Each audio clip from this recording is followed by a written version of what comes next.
ಸುದ್ದಿಗಳು. ಬೆಂಗಳೂರು ಗ್ರಾಮಾಂತರ ಜಿಲ್ಲೆ ದೇವನಹಳ್ಳಿ ತಾಲೂಕಿನ ಗಂಗಾವಾರ ಚೌಡಪ್ಪನಹಳ್ಳಿ ಗ್ರಾಮದ ದಕ್ಷಿಣ ಕಾಶಿ ಶ್ರೀ ತಬಲಿಂಗೇಶ್ವರ ಸ್ವಾಮಿ ದೇವಾಲಯದಲ್ಲಿ ಕಾರ್ತಿಕ ಮಾಸದ ಪ್ರಯುಕ್ತ ಗಿರಿಜಾ ಕಲ್ಯಾಣೋತ್ಸವ ಹಾಗೂ ಬ್ರಹ್ಮರಥೋತ್ಸವ ನಡೆಯಿತು.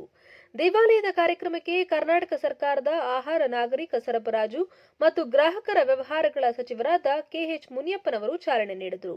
ಕಾರ್ಯಕ್ರಮದಲ್ಲಿ ವಿಶೇಷವಾಗಿ ಲಕ್ಷ ದೀಪೋತ್ಸವ, ಹೂವಿನ ಅಲಂಕಾರ, ಪೂಜಾ ಕೈಂಕರ್ಯಗಳು ಮತ್ತು ಆಗಮಿಸಿದ ಭಕ್ತಾದಿಗಳಿಗೆ ಅನ್ನ ಸಂತರ್ಪಣೆ ನಡೆಯಿತು.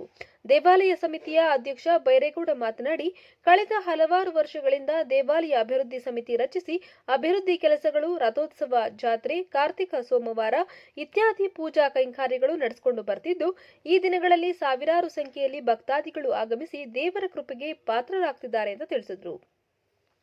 ಈ ಸಂದರ್ಭದಲ್ಲಿ ದೇವಾಲಯ ಸಮಿತಿಯ ಗೌರವಾಧ್ಯಕ್ಷ ಹೊಸಕೋಟೆ ಜಯರಾಜ್, ಉಪಾಧ್ಯಕ್ಷರಾದ ಶಂಕರಪ್ಪ, ತಾಲೂಕು ಗ್ಯಾರಂಟಿ ಅನುಷ್ಠಾನದ ಅಧ್ಯಕ್ಷ ರಾಜಣ್ಣ, ದೇವನಹಳ್ಳಿ ಬ್ಲಾಕ್ ಕಾಂಗ್ರೆಸ್ ಅಧ್ಯಕ್ಷ ಕೆಸಿ ಮಂಜುನಾಥ್, ಮುಖಂಡರಾದ ಲೋಕೇಶ್, ಗಂಗಾವಾರ ಚೌಡಪ್ಪನಹಳ್ಳಿ ಗ್ರಾಮ ಪಂಚಾಯಿತಿ ಅಧ್ಯಕ್ಷ ಶಿವರಾಜ್, ಟಿಪಿ ಮಾಜಿ ಸದಸ್ಯ ಸೋಮತ್ತನಹಳ್ಳಿ ಮಂಜುನಾಥ್, ದೇವಾಲಯ ಸಮಿತಿಯ ಎಲ್ಲಾ ಸದಸ್ಯರುಗಳು, ಹಲವು ಮುಖಂಡರುಗಳು, ಸುತ್ತಮುತ್ತಲಿನ ಗ್ರಾಮಗಳ ಭಕ್ತಾದಿಗಳು ಆಗಮಿಸಿ ದೇವರ ದರ್ಶನವನ್ನ ಪಡೆದುಕೊಂಡರು.